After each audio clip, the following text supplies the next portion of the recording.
So what's the deal with ND filters? Well, essentially they work a little bit like sunglasses for your camera. They're going to restrict the amount of light coming in through your lens. They actually attach to the front element and they literally darken your exposure. Now they come in different intensities, generally measured by the number of stops of light they'll reduce your exposure by, and you can also get variable ND filters, which you can actually alter how dark they are by twisting the filter itself. Really, really useful if you want to have a little bit more flexibility.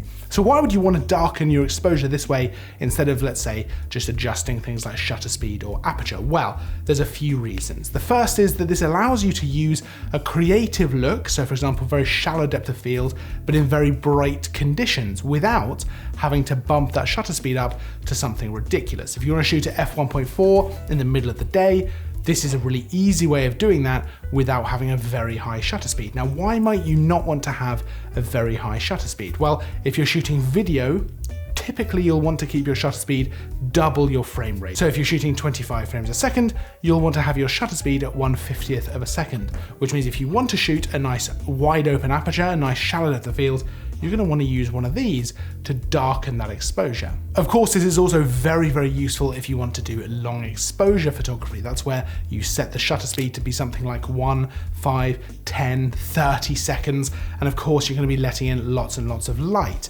This is a great way to darken that exposure while still being able to get that creative effect. By using that long exposure, you can do things like smooth out water, you can do things like create interesting patterns in the sky with the clouds.